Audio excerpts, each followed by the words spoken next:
Et on se retrouve maintenant ici à la frontière entre le Maine-et-Loire et la Vendée. Je suis avec Samuel et... Comment elle s'appelle? Nina. Nina. Donc c'est une berger malinois qui a un flair exceptionnel. Pourquoi a-t-on besoin d'un flair exceptionnel? Eh bien parce que nous sommes dans cette région verdoyante, paisible, parsemée de châteaux, mais qui ces derniers temps a retrouvé un certain frisson. Tout simplement parce que le loup y est de retour. Il y a quelques mois, une photo qui a été authentifiée a prouvé le retour du loup dans cette région après près de 150 ans d'absence.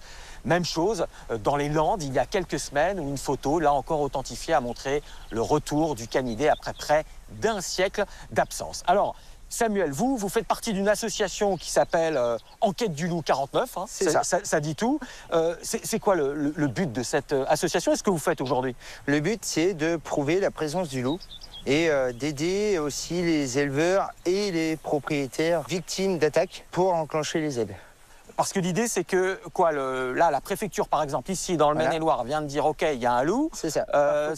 Ça vient d'arriver il y a quelques mois. Ça fait combien de temps, vous, habitant ici, que vous sentez ou que vous savez que le loup est revenu? 4 ans. 4 ans. Officiellement, pour l'État, il n'est revenu que depuis quelques mois. Voilà. Pourquoi il y a ce décalage? Et encore, ils disent que c'est qu'un seul loup. Et vous pensez qu'il y en a plus? Ah oui. Alors là, qu'est-ce qu'on va faire? Montrez-nous. Donc là, je vais faire sentir l'odeur de référence. C'est quoi ça? Une crotte de loup. C'est une vraie crotte de loup? Oui, certifiée par ADN, qui nous a été envoyée par une association. Voilà. Et donc là, j'imagine, vous allez lui faire sentir. Voilà. Voilà. Vous avez vu le comportement? Ah oui, elle recule la tête. Voilà. Pourquoi? Parce que... C'est du loup. Le loup, ça a une odeur et une posture vraiment dominante. Et donc le truc, c'est que le chien, malgré que c'est son boulot, il y a quand même du naturel qui arrive. C'est-à-dire qu'elle a peur, là? Elle est anxieuse. Allez, 2 pistes. Ouais. Allez, viens, 2 pistes. Voilà. Doucement. Allez, travaille. Alors, on va laisser Samuel et Nina travailler. On les retrouvera après le reportage pour voir s'ils ont pu recueillir des indices. En tout cas, ces derniers temps, les attaques attribuées au loup se sont multipliées dans les Landes, dans les Ardennes, dans les Pyrénées. La semaine dernière, il y a même eu un collectif d'éleveurs à Pau qui a carrément demandé l'éradication du loup. Alors nous, à Envoyé spécial, on s'est rendu dans le sud-est de la France pour voir tout simplement si une cohabitation pacifique est possible avec notre meilleur ennemi. Dans ces collines du Var, un prédateur est venu perturber la tranquillité des troupeaux. Début décembre, Cécile Desproges a perdu 3 de ses béliers. 2 autres ont été blessés. Pardon. Ça va vite, là. Je suis en train de soigner le bélier qui a été mordu à la dernière attaque. Donc il a chopé là. Ça va quand même beaucoup mieux. On se soigne tous les jours. Donc on voit que c'est une blessure liée à une attaque de loup. Parce que ses collègues, ils sont tous morts autour de lui, bouffés par le loup. Et que je pense que lui, il a été suffisamment nerveux et qu'il se laisse très difficilement approcher, mais ça a été vraiment un gros croc.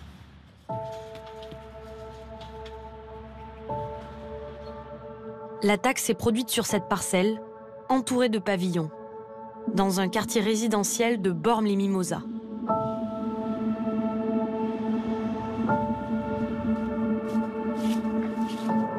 Le matin, c'est la voisine là-bas qui m'a téléphoné pour me prévenir que j'avais des animaux qui avaient les pattes en l'air et qu'elle pensait qu'il y avait un problème. Donc je suis venue tout de suite et quand je suis arrivée, j'ai trouvé un de mes béliers complètement dévoré, un gros agneau de un peu moins d'1 an mort, mordu au niveau du cou avec beaucoup de sang, un autre bélier complètement éventré avec la panse dehors, et un bélier blessé. Voilà. Et j'ai su tout de suite ce que c'était. Il n'y a pas eu de doute possible. C'était le loup. En plus, on est dans une zone quand même semi-urbanisée, comme ils appellent ça. Il n'y a quand même que des maisons. En face, on a le quartier des HLM, il y a la gendarmerie. Vous avez le gymnase et le collège à 100 mètres.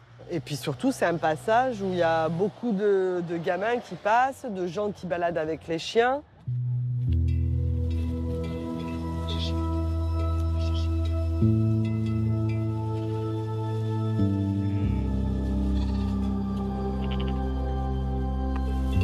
Ces 12 derniers mois, les loups ont visé le troupeau de Cécile Desproges à 11 reprises. Une voisine de l'éleveuse en a même croisé un sur la route, quelques jours auparavant. Donc c'est cool que tu en aies filmé un parce que ça va prouver que c'est pas des bêtises. C'est vraiment pas des bêtises. Du coup... Il était quelle heure là? 20h18. Ah ouais, il était tôt. Il y a un loup. Il y a un loup.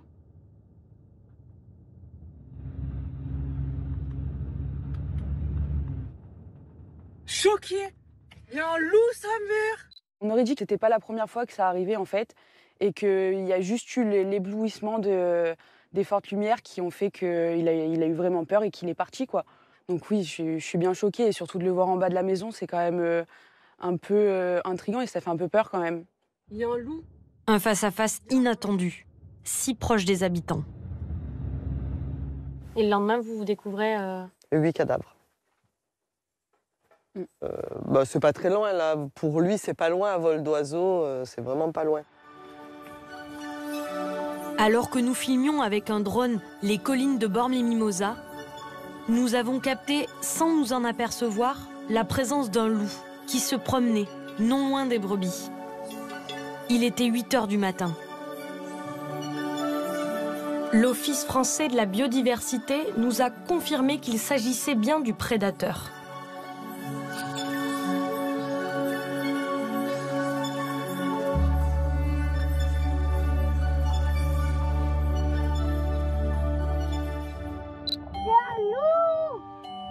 Ces vidéos de loups dans des régions inattendues provoquent à chaque fois l'étonnement. Comme ici, dans cette station de ski, en Haute-Savoie. Ou encore en mai, dans la ville de Chamonix. Traqué et chassé pendant des siècles, l'animal avait disparu depuis la fin des années 30. C'est en 1992 qu'il fait son retour dans les Alpes. Phénomène unique en France depuis 50 ans. Des loups sauvages ont fait leur apparition dans le département des Alpes-Maritimes.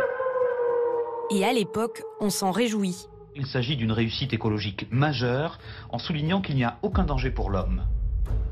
Depuis, l'espèce semble se plaire sur notre territoire. On trouve désormais des loups jusqu'en Normandie et en Bretagne. Aujourd'hui, leur nombre est estimé à 1013, 3 fois plus qu'il y a 10 ans.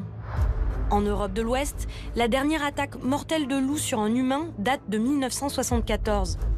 Pour la France, il faut remonter à 1918. Mais la progression du prédateur électrise le débat entre les militants de la cause animale d'un côté et de nombreux éleveurs en colère de l'autre. Ils dénoncent les attaques de leurs troupeaux à coups d'opérations et images chocs. En 2021, une louve est pendue devant une mairie avec ce message en guise d'avertissement. « Réveillez-vous, c'est déjà trop tard ». L'été dernier, la coordination rurale promet 1 000 € pour un loup mort. La justice l'a condamné au retrait de ses affiches. Le syndicat agricole a fait appel. Cette grogne des agriculteurs trouve de l'écho auprès du gouvernement. Il faut comprendre qu'un éleveur qui découvre dans sa pâture une génisse dont le loup a dévoré les mamelles et le jarret, c'est absolument atroce à vivre. Donc ça oblige les pouvoirs publics à prendre en considération cette détresse. La fronde anti-loup dépasse nos frontières. En décembre, l'animal est passé du statut strictement protégé au statut protégé dans la Convention de Berne. Un traité qui préserve la faune et la flore. Un déclassement inédit qui pourrait permettre de le chasser et qui pose la question de son avenir en France.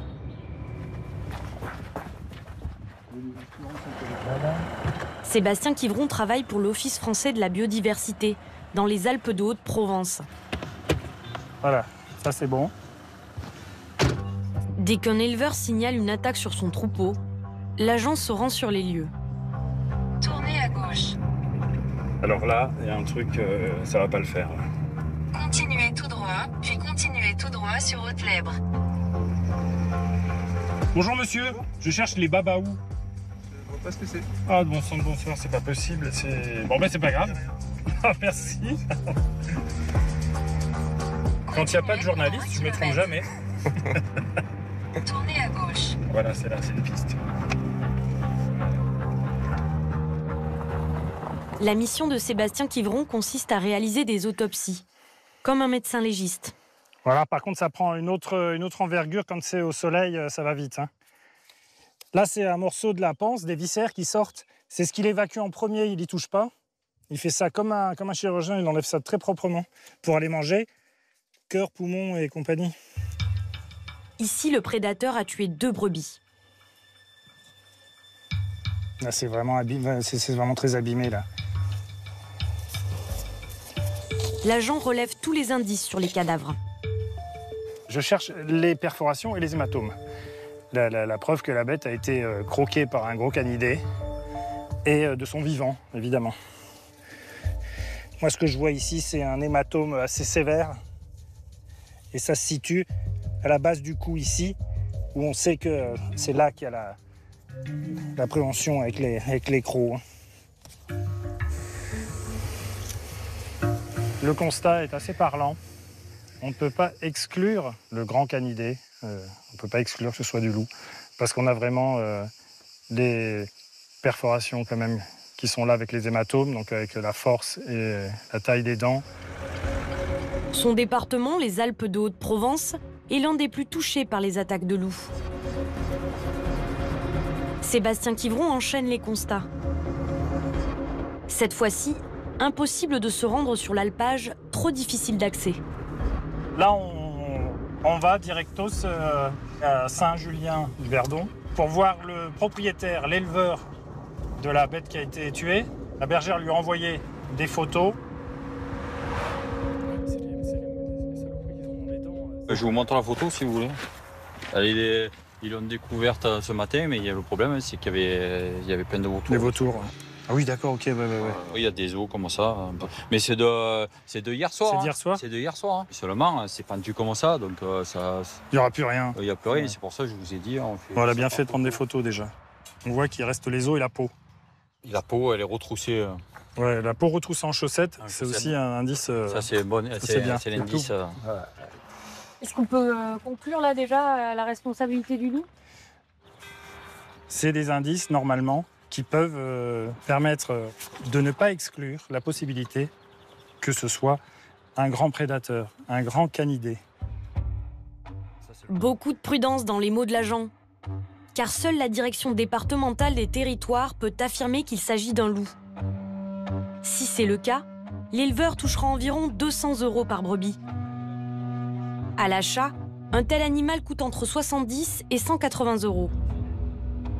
Lorsque vous élevez vos bêtes, que vous les montez en estive, et que tous les 3 jours on vous appelle, il y a une attaque, viens voir, machin, que vous voyez vos bêtes comme ça, qu'il y a 15 jours vous les aviez encore ici, c'est décourageant. Tu ne penses même pas à l'argent, tu penses à la bête, c'est par rapport à la passion. L'argent, c'est secondaire. Après l'argent, bon, bien sûr, il faut qu'on soit remboursé, mais bon. C'est quand même des bêtes qui sont destinées à être... À l'élevage.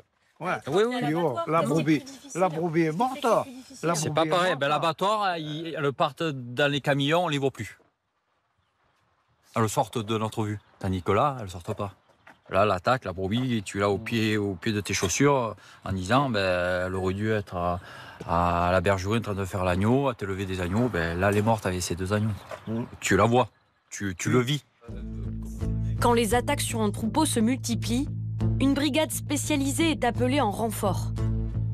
Des agents de l'État autorisés à tuer des loups. Là, on monte pour joindre l'éleveur et puis son troupeau sur son alpage. Et en fonction de plusieurs éléments comme le vent, la météo, on va choisir un poste d'observation pour la nuit. Alors l'objectif de cette mission déjà c'est de par notre présence déjà qu'il n'y ait aucune attaque. Et puis si on est en présence d'une attaque, on essaiera de prélever un animal. Prélever. Prélever, donc on va tuer l'animal quoi. Ces deux hommes font partie d'une brigade de l'OFB, l'Office français de la biodiversité. Leurs visages sont floutés pour ne pas les exposer à d'éventuelles menaces. L'année passée, quand on est intervenu chez ces éleveurs, je crois qu'on a vu des loups presque toutes les nuits. Ah ouais. On a intervenu sur 3 semaines et je crois qu'il y a peut-être 1 ou 2 nuits où on les a pas vus. En octobre 2023, ils ont pu filmer une meute dans cet alpage. Grâce à ces images, ils dénombrent 14 loups. Dans les semaines qui suivent, 5 d'entre eux seront abattus. Mais les attaques ont repris pendant l'été. Alors la brigade est de retour dans ces collines de la Drôme provençale. Ça va Sylvain? Ça va Sylvain? Ouais. 3 jours plus tôt, l'éleveur a repéré un loup grâce à ses caméras automatiques. Samedi, à 8h30 du matin, juste à côté le parc, j'étais en train de donner à manger au chien, il était à 50 mètres. Sur sa vidéo, on peut en effet voir un loup à proximité du troupeau. À gauche, en contrebas, on devine la remorque de l'éleveur. Le loup semble guetter le troupeau. Au bout de 20 secondes, il repart.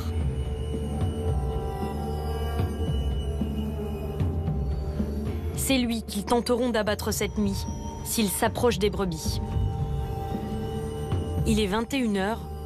Ils vont se positionner à environ 200 mètres du troupeau. Vu les données qu'on a et l'expérience qu'on a ici, il y a de fortes chances que le ou les loups arrivent de la partie droite de cette bande de végétation de forêt dense. Dans le parc protégé par un filet électrifié, les brebis semblent calmes. Là, on ne peut pas se permettre de le laisser sauter le filet. Si on les laisse rentrer dans le filet, ça pourrait vraiment être un carnage. Les moutons pourraient s'étouffer dans les filets et il pourrait y avoir une prédation sans qu'on puisse intervenir. Tu peux prendre les distances. Ouais. Les tirs de loup sont très encadrés. L'autorisation est délivrée par le préfet quand le risque de prédation sur le troupeau est avéré. Les 2 agents sont autorisés à tirer à une seule condition, si le loup menace le troupeau. Il y a à peine 200 mètres.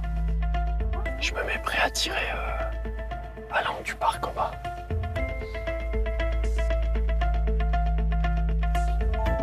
Leurs équipements de vision thermique permettent de suivre le moindre mouvement des animaux.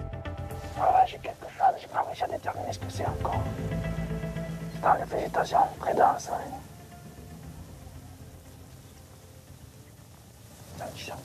C'est un sanglier. C'est un sanglier. Donc, fausse alerte.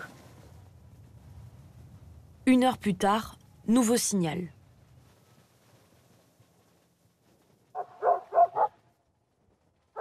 La chienne est partie en aboyant sur la droite, elle a sauté le parc. Et elle descend dans le vallon de droite. Et tous les autres chiens sont contre le parc, à droite. Les chiens là ont un très bon odorat. Ils ont certainement senti la présence d'un loup ou un autre animal. Ah bah il y a un renard qui passe. C'était certainement ça. À 1h du matin, tout est calme. La brigade décide d'interrompre sa surveillance.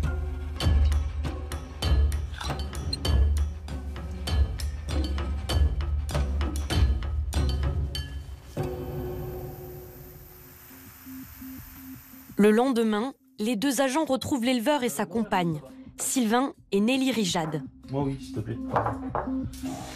Merci Sylvain. Salut. Merci. Bon, la nuit, comment ça s'est passé? Bon, plutôt calme. Hein. C'est les chiens qui restent dans le parc, qui ont senti aussi qu'ils montent. Et après, tu vas voir la chienne à l'extérieur, là. La chienne satellite, oui. Et souvent, elle partait et elle tournait là dans cette partie du bois. Non, mais ouais, elle travaille bien parce qu'elle part jamais loin et jamais longtemps. Ils ont perdu près de 20% de leurs troupeaux en 7 attaques. Malgré les chiens, malgré les filets, leur exploitation est l'une des cibles privilégiées des loups dans ce secteur de la Drôme. Sur les 3/4 du territoire français, une protection fonctionne globalement assez bien. Et puis, il y a juste ces zones de foyer de prédation où on a des loups qui sont axés vraiment sur des schémas de déplacement qui sont vraiment très restreints. C'est-à-dire on les a autour du troupeau en permanence et ils essayent, dès qu'ils ont une possibilité, ils essayent. Un prédateur que l'agricultrice a même vu de près en pleine journée. Vous avez une peur pour vous? Mais pour moi, sur l'instant, oui, pour mon chien, et puis après, pour la suite, quoi. De me dire, mes enfants qui sont sur l'alpage avec nous, eh bien, voilà, je les emmène plus. Je me dis qu'un petit gars de 1m25 et 25 kg, il n'aura pas de mal à le croquer, quoi, et à me le prendre. Bon, après, sans devenir parano, mais il faut être hyper prudent. Et vous, c'est des animaux sauvages, ils ont tendance à craindre l'homme. Pourquoi vous avez si peur? Parce que je pense que l'attitude va changer. L'attitude du loup, à mon avis, elle va changer. Rappelons qu'aucune attaque mortelle d'un loup sur l'homme n'a été constatée depuis son retour en France. Ces loups-là, on peut faire la protection qu'on veut, c'est pas gérable. Ils attaquent de jour, devant nous, au milieu des chiens. C'est voilà, dès qu'ils voient, ils chargent, ils essayent.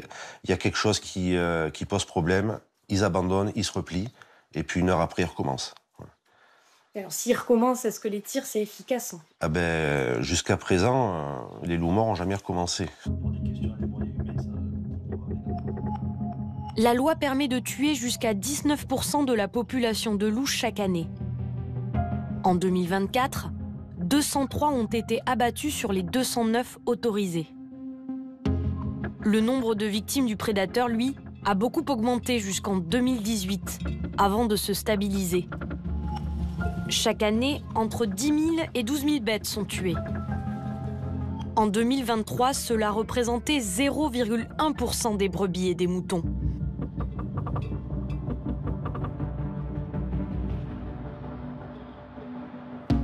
Alors les tirs sont-ils la solution pour réduire le nombre d'attaques? Fin décembre, nous avons rencontré le monsieur loup de l'OFB.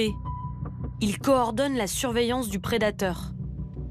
Nicolas Jean a accepté de nous montrer quelques vidéos de tirs filmés par ses équipes.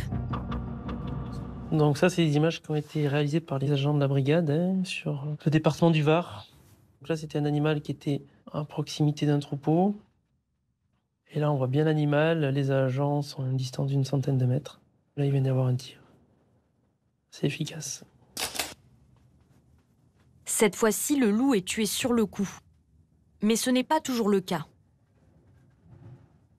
Là, on voit un loup qui s'approche du troupeau. À quoi reconnaît-on que c'est un loup à la caméra thermique? C'est pas toujours évident. Hein. C'est déjà la tête qui est très massive par rapport au reste du corps, hein, avec des petites oreilles assez fines, et puis un cou aussi qui est extrêmement visible, bien marqué, haut sur pattes, avec une démarche au trot. Alors pourquoi à ce moment-là, la décision est prise de tirer? Parce que l'animal se dirige vers le troupeau, donc en situation d'attaque. Est-ce qu'on peut voir la vidéo jusqu'au bout? Non. Non, je vais pas la commenter, celle-là. Pour quelle raison? Parce que c'est abominable. Commenter un animal qui a pris une balle et qui est en train d'agoniser, j'ai franchement pas l'envie de commenter ça, quoi. C'est pas... Enfin... L'abattage du loup, un sujet sensible.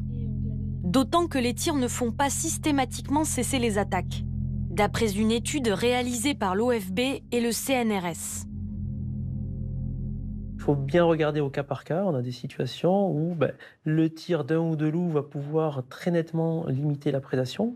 Et à l'inverse, parfois, le tir d'un loup va entraîner une augmentation des dommages, soit sur le troupeau concerné, soit par effet de report sur les territoires voisins.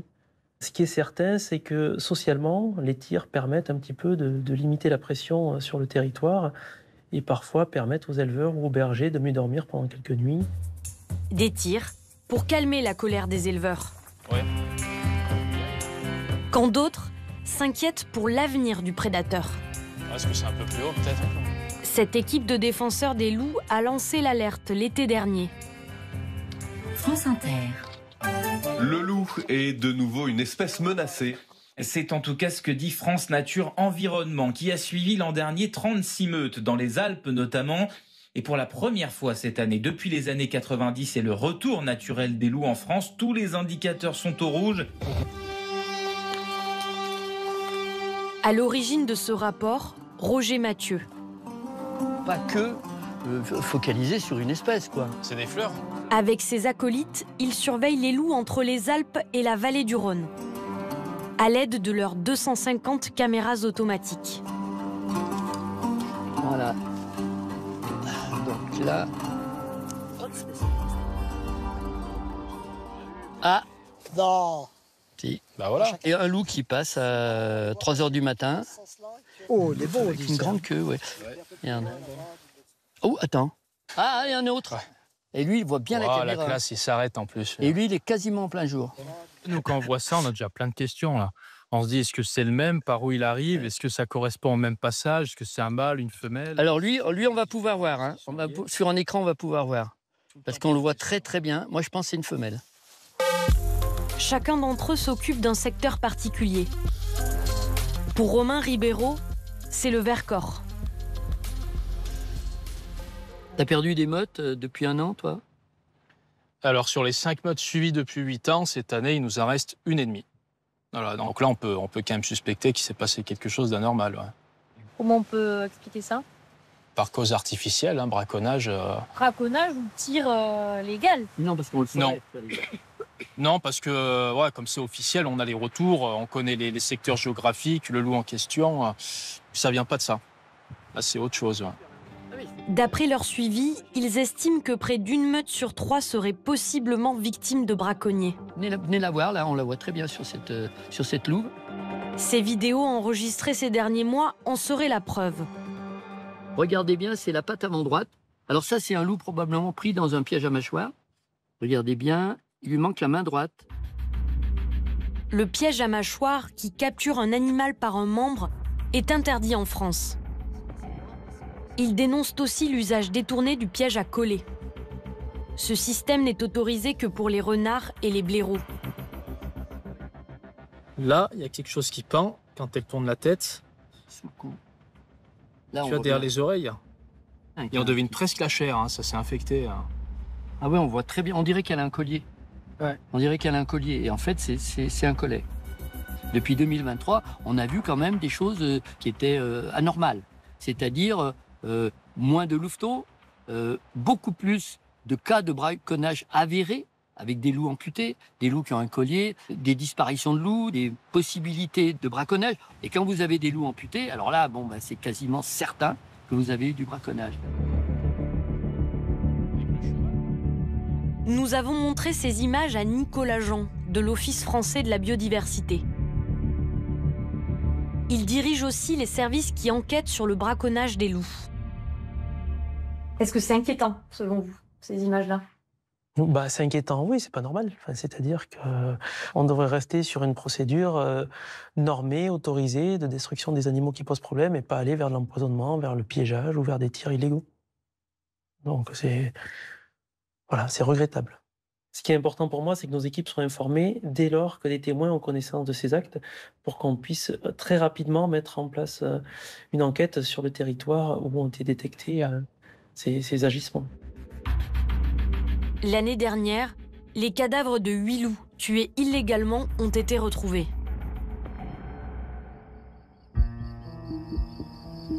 Mais les dépouilles sont souvent dissimulées et les auteurs de ces actes illégaux rarement identifiés. Alors le procès qui s'ouvre au tribunal de Valence ce jour-là, Romain Ribeiro, le défenseur du loup, ne pouvait pas le rater. Une affaire de braconnage dans laquelle 5 éleveurs sont poursuivis. Ce qu'on espère, c'est une sanction ferme, qui soit catégorique, pour ne pas inciter les prochains à recommencer. Donc c'est aussi pour tirer la sonnette d'alarme à tout le monde en disant « Attention, cette affaire n'est pas un cas isolé ». Une dizaine d'associations de protection de la nature se sont constituées partie civile, convaincues qu'un loup a été empoisonné. Parfois, l'argument dans ces dossiers, c'est de dire il n'y a pas de cadavre. Forcément, ils le cachent pour pas qu'il n'y ait d'autopsie et pour pas qu'on retrouve le corps de l'animal. Mais là, on a la chance d'avoir des photos. On est sûr que c'est un loup qui est mort par empoisonnement, parce qu'on voit d'ailleurs des traces de pédalage sur le sol. et l'absence de marque ou d'atteinte à l'intégrité physique sur l'enveloppe externe de l'animal. C'est lors d'une randonnée dans un village de la Drôme que des promeneurs ont pris la dépouille en photo. Il n'y a aucune plaie sur le corps du loup, mais son ventre est gonflé. Des indices qui laissent effectivement penser à un empoisonnement. Quand les autorités arrivent sur les lieux, l'animal mort a déjà disparu et les preuves ont été effacées. Des écoutes, réalisées dans le cadre d'une autre enquête, vont permettre d'identifier les auteurs présumés. Dans l'échange, le loup est appelé renard. Bon, bah normalement, il y en a un qui dort de moins. Ça c'est bon, un renard de moins. Un gigot empoisonné aurait servi d'appât pour attirer le prédateur. Il l'a embarqué, donc ça se trouve, ils vont faire un bon petit repas en famille là en plus. On va tous les niquer. Mais parce que t'avais fait comment? Je l'ai coupé, j'ai fait quelques petites fentes au milieu et j'ai mis la sauce. J'avais mis tout un gigot.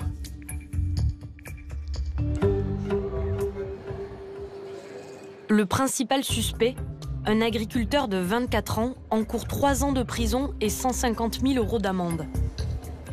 4 autres éleveurs sont poursuivis. Parmi eux, son oncle et son cousin.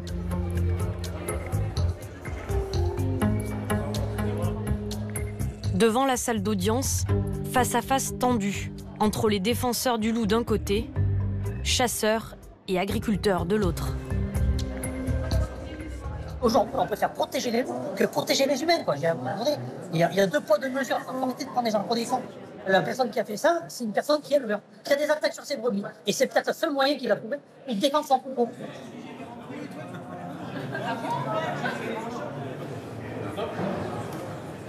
Désolé, monsieur, dame, c'est complet. Face au juge, l'éleveur reconnaît l'empoisonnement et le regrette. Il explique avoir craqué à cause d'un loup qui rôdait depuis plusieurs jours autour de son exploitation. 3 jours avant les faits, il aurait perdu une brebis. Et il affirme avoir subi plusieurs attaques depuis 2 ans, sans pouvoir en apporter la preuve à l'audience. Son cousin avoue l'avoir aidé à déplacer le cadavre du loup. Et son oncle l'avoir placé dans un congélateur, puis enterré.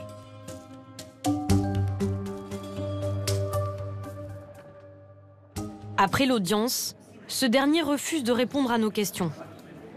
Est-ce qu'on peut avoir une réaction Non, pas pour l'instant. Pourquoi vous ne souhaitez pas vous exprimer? Parce que c'est toujours à charge. C'est toujours à charge contre les éleveurs, donc voilà. Franchement, on ne veut pas.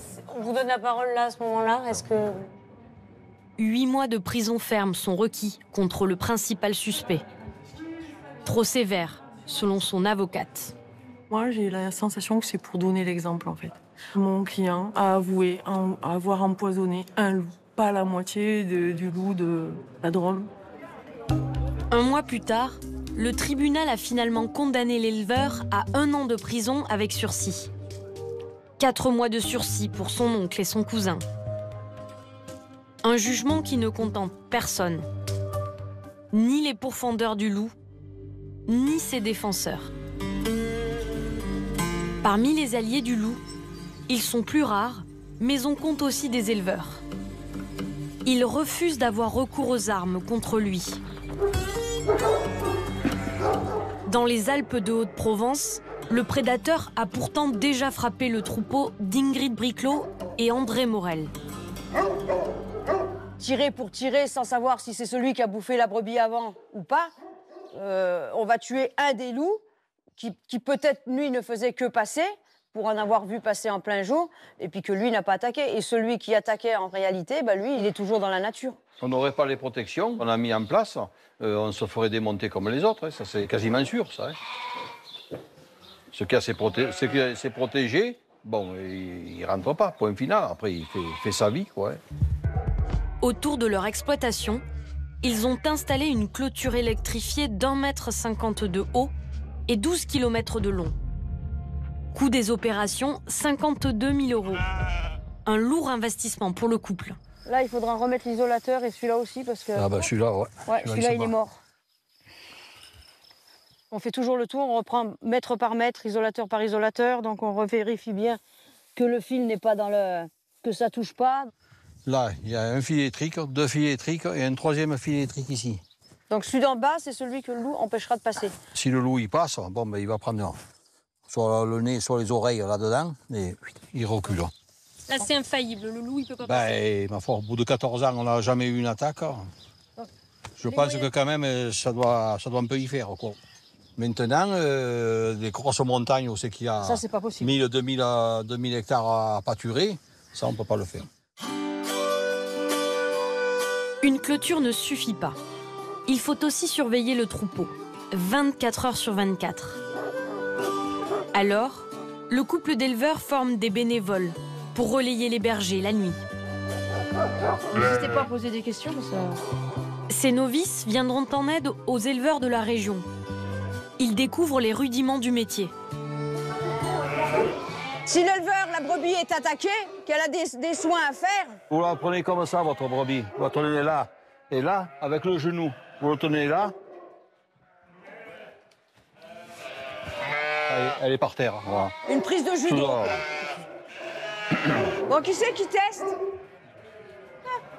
Pas des courageux, hein, je voudrais pas dire. Hein. Pétard... Ils doivent se familiariser avec le bétail. Tu la relèves? Mais aussi avec ceux qui en assurent la garde.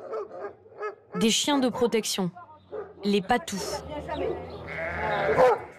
Un chien n'a pas besoin d'être méchant pour être efficace. On a besoin d'avoir des chiens qui dissuadent les chiens de chasse, les loups, le sanglier de venir, etc.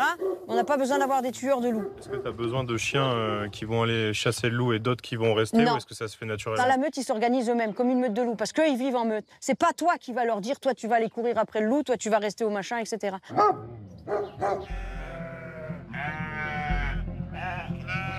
Des clôtures, des bergers, 10 patous. Ce dispositif pour protéger le troupeau leur coûte en moyenne 30 000 € par an. Des frais remboursés à 80% par l'État, car le risque d'attaque est très élevé dans leur zone. Dans la bataille qui oppose les pros et les anti-loups, les prochains mois vont être décisifs. Désormais moins protégé par la Convention de Berne, le prédateur est en sursis. Pourra-t-on en tuer davantage? Ou même autoriser la chasse du loup? La France va devoir décider de son sort. Le loup n'a pas fini d'alimenter la discorde.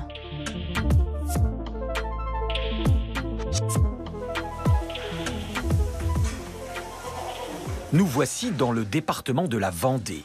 Officiellement, le loup n'y est pas. En ce mois d'avril, ces chèvres pourraient être sorties à l'extérieur, mais les éleveurs veulent être prudents. Plusieurs animaux, sauvages comme d'élevage, ont été croqués ces derniers mois. Alors on retrouve Nina et Samuel. Ça a donné quoi ce pistage? Il y a bien une piste franche, mais... Une piste du loup? Oui, une piste du loup. Hein. C'est-à-dire qu'elle a senti qu'il y avait un loup qui était passé par là? Voilà. Et malheureusement, comme vous avez pu voir, en cette saison, l'herbe est haute.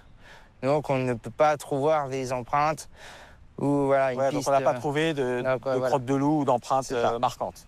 Alors, on a été rejoint par l'un de vos collègues de l'association Enquête du Loup 49. C'est ça. Fabrice, mais Fabrice qui ne veut pas montrer son visage, voulait rester anonyme. Pourquoi? On parle que du loup. On parle que du loup, mais le sujet est quand même hyper clivant. Et il y a des abrutis partout. C'est violent, le débat autour du loup? Eh ben, moi, je tiens une page Facebook qui s'appelle Retour du loup en Maine-et-Loire. Effectivement, dès qu'on arrive sur les réseaux, ça peut être violent, quoi. Et pourquoi c'est aussi passionné, clivant, violent, cette question du loup en France? C'est tout pour rien avec le loup. On essaye, nous, de rester dans la voie du milieu, mais bien souvent, avec le loup, c'est soit on est complètement pour, ou soit on est complètement contre. Officiellement, à l'heure où on se parle, en Vendée, il n'y a pas de loup. En tout cas, les autorités disent qu'il n'y a pas de loup, il ne se passe rien.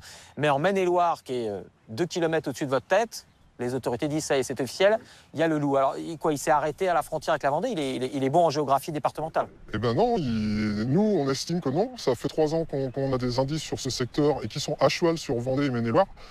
Pour vous, clairement, le loup est aussi en Vendée, même si officiellement, il n'y est pas. Clairement, oui. Alors, vous, pour l'association, vous faites quoi? Vous recensez très précisément chaque apparition ou chaque signe du loup. Alors, nous, on est plutôt sur l'accumulation de données qui permet petit à petit d'avoir une forme de certitude que le loup est présent sur certains secteurs. Alors, l'OFB dit que vos relevés ne sont pas 100% sûrs, que vous êtes peut-être un petit peu subjectif. On sent cette défiance entre les autorités et vous, qui êtes une association. L'OFB recherche des infos sûres et certaines, à 110%. Donc, il leur faut une très belle photo où on voit bien les détails qui permettent de différencier du chien. Il leur faut une analyse ADN certifiée loup. Voilà, c'est ça qu'il leur faut. Pourquoi l'OFB, l'Office français de la biodiversité, a l'air de minimiser peut-être la présence du loup? Est-ce qu'il y a des raisons financières, des raisons de budget? Une fois qu'on déclare que le loup est bien dans un département, ça implique quoi? Les éleveurs peuvent avoir des aides pour l'achat de chiens et l'entretien des chiens de protection. Il y a un enjeu financier, parce que si le loup se développe sur toute la France, il va y avoir des attaques sur troupeaux sur toute la France. Et là, ça va être un sacré budget, quoi. J'ai une question très simple. Pourquoi vous faites ça? Pourquoi ça vous prend du temps? Vous êtes passionné à ce point par le loup? Passionné. C'est le plaisir de l'enquête, le plaisir de voir un animal emblématique revenir sur notre secteur. On a toujours cette petite peur qui est au fond de nous tous. Eh bien, merci à tous les deux pour cette fascinante quête du loup. Et d'ailleurs, on va aller un petit peu plus loin. On va aller tenter de comprendre pourquoi ce loup nous fascine autant dans nos sociétés, et cela depuis déjà de nombreux siècles. Bercé par la musique de Pierre et le loup, ou par la fin tragique de La chèvre de Monsieur Seguin, notre patrimoine culturel adore se faire peur grâce à lui. Bonjour monsieur. Bonjour monsieur le Duc. Bienvenue au Château d'Ussé. Merci beaucoup. Ravi de vous accueillir aujourd'hui. Alors si on est venu ici, étonnamment c'est pour parler du loup. Pourquoi? Parce qu'il y a un visiteur de marque qui est souvent venu dans votre château, qui est souvent venu au Château d'Ussé. Charles Perrault. Charles Perrault. Alors, il a écrit un conte universel, La Belle au bois dormant. Oui. On le comprend en voyant ce château qui est vraiment merveilleux. Qui est le château qui le fait rêver. Et il écrit un deuxième conte, pareil, mondialement célèbre, qui est... Le Petit Chaperon Rouge. Le Petit Chaperon Rouge. Alors, parce que Charles Perrault est venu ici... Charles Perrault, il est venu plusieurs fois, il était ami avec les propriétaires de l'époque. Et le loup, tout simplement, c'est parce que le loup était un voisin à l'époque. Le château est adossé à la forêt domaniale de Chinon. Juste là, derrière, c'est ça? Ouais. Donc le loup, je ne sais pas si on le voyait dans les jardins, mais enfin, il était tout proche. Et à l'époque, c'était tout de même un sujet pas toujours agréable. Quand on traversait la forêt en hiver et que le loup avait faim, il fallait, je pense, prendre quelques précautions tout de même. Pourquoi, à votre avis, est-ce que le loup exerce une telle fascination sur nos sociétés et notre culture? C'est notre patrimoine culturel, là, le loup est un animal sauvage qui fait un peu le lien, peut-être, entre la vie sauvage et la vie civilisée, puisqu'il s'approchait de l'homme. Et puis, c'était le seul prédateur qui pouvait, à l'occasion, s'attaquer à l'homme.